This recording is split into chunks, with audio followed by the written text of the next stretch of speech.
Hi, I'm Sue, a librarian in the Grosvenor Room at the Central Library, and in this short presentation, I'm going to go over some tips for better preserving and organizing your family photos.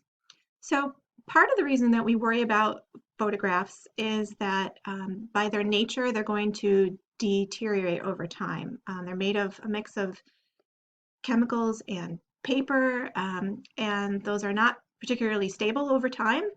So we want to make sure that we do things like storing them in a safe environment and handling them as safely as we can to make sure that they last as long as they can. So before you start organizing your photographs, you want to make sure that you have a clean workspace. Make sure that there's no food or drink around. Um, Always handle photographs with clean hands. And if you have gloves, like thin cotton gloves or even nitrile rubber gloves, those are also great. But clean hands with no lotion is just fine. And when you handle photographs, you want to make sure that you handle them on the backs and sides of the photograph so that you're not actually touching the emulsion part in the front there.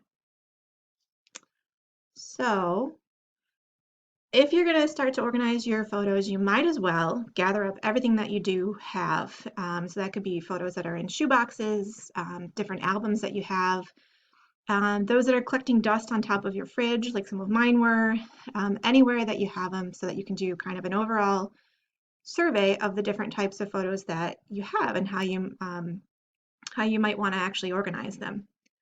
So as you're going through that, one of the things you can do is decluttering, which means getting rid of some of them, which I recently did, and it was really satisfying.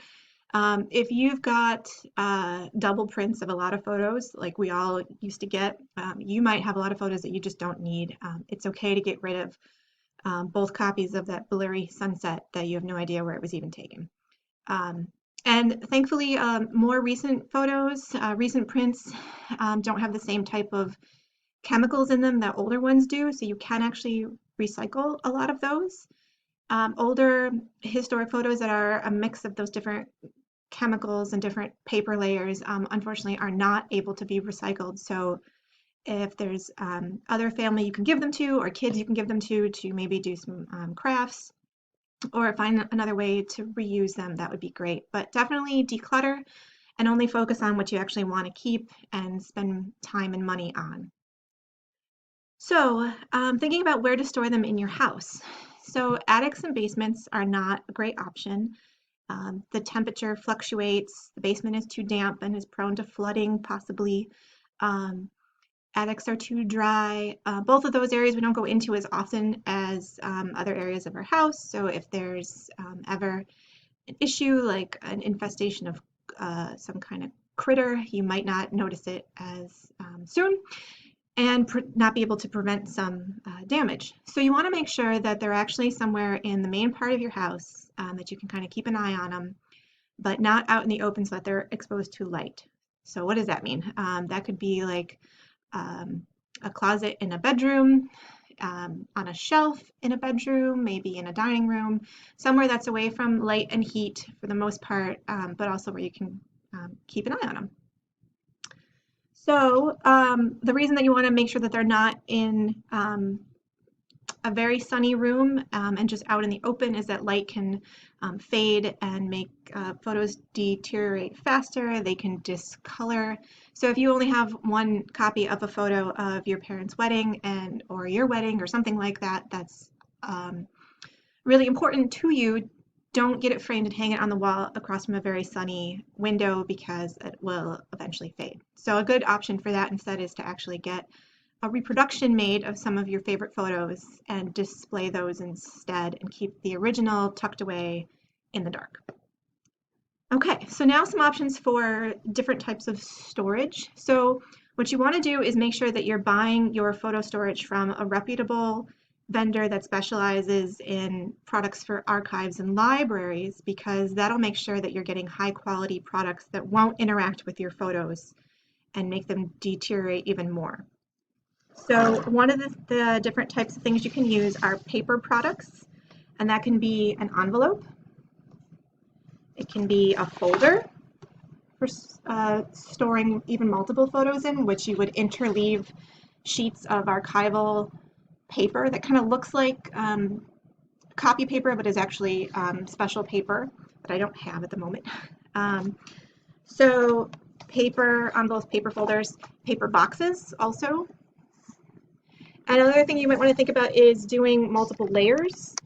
So in this box, I have got my photographs in folders that I have labeled on the top, and then they're in this box. So definitely well away from light, from any particles in the air that could also get into the photos, like dust. So they're nice and safe in this box. So that's one way. And when you're looking for those paper products, you'll be looking for things that are acid-free and lignin-free. And lignin is another type of acid that's in paper.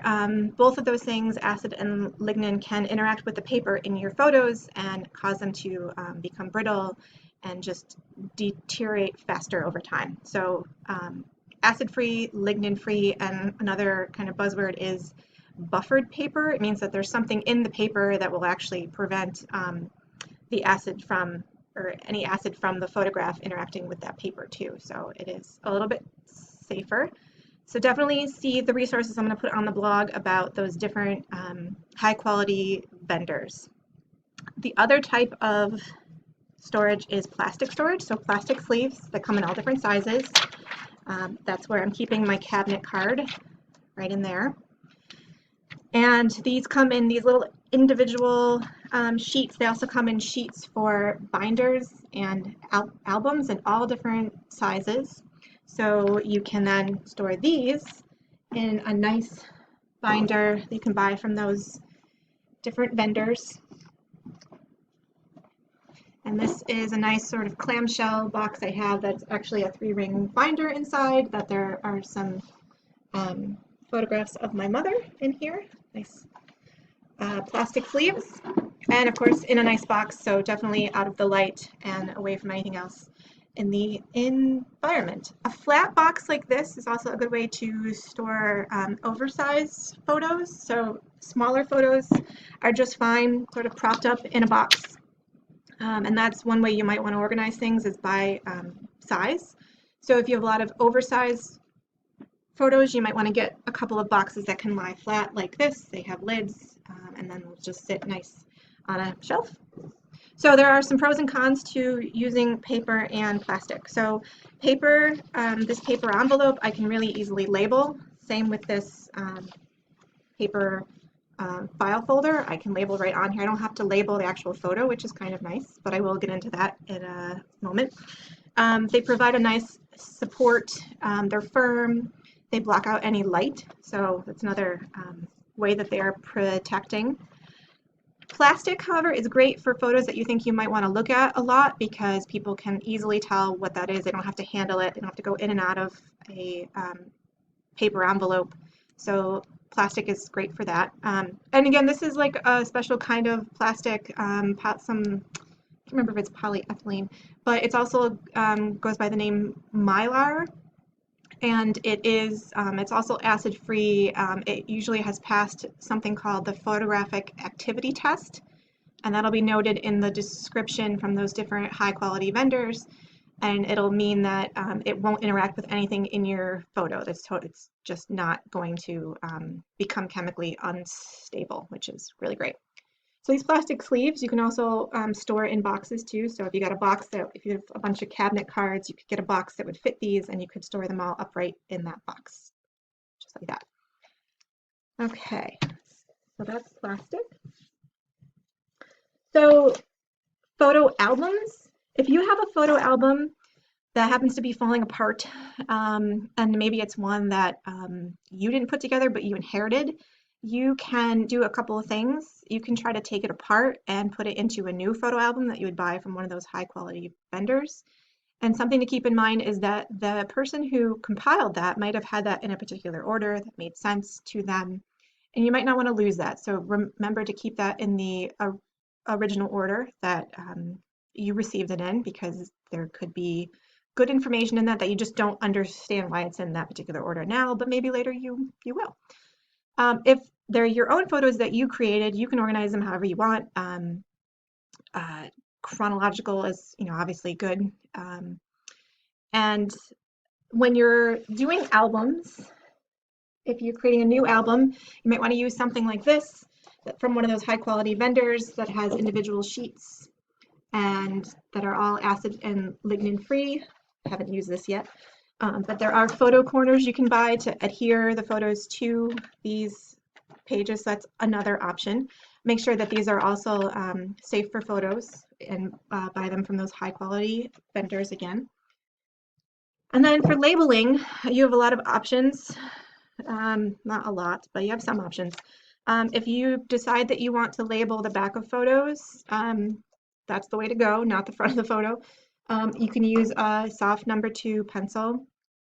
You can also use this fancier Stabilo all surface pencil that I did get from one of those vendors, probably the Gaylord Archival that's based in Syracuse. And this writes on all different surfaces. It's really smooth. You don't have to press down very hard. So I thought that this was actually worth buying. I think it was like $3. So you can also label the envelope or the folder that you put the photos in. So you don't have to actually label the original photo. Don't use Post-its. You might stick to it permanently. They might fall off and then you don't have that information anymore. Don't use pen or marker because there could be acid in that could hurt the photo, and it could also, smear if it does get wet, so if something gets wet with pencil, it should be fine. And when you label your boxes, I'm going to label this box and at least 2 of the sides when I put it in my closet so that I know for sure that these are photos, and then anyone else going in there would also know that, so that hopefully they'll be safe for the future. So there's a lot more that could be covered about photos and photo storage and photo preservation, but I'm going to put a lot of links into our blog for you to go through at your own leisure. And if you're interested in learning more about the history of photographs and different types that you might have inherited, let's say you've got daguerreotypes or tintypes or cyanotypes, those beautiful blue ones, or maybe you've got cabinet cards. You can learn more about when these were created if you're interested in becoming a bit of a photo detective, which can be fun. And hopefully this will be a rewarding project while you have time. And the time that you put in now means that you'll have these photos for years to come, and future generations can also enjoy them. So thank you for watching, and check out the blog.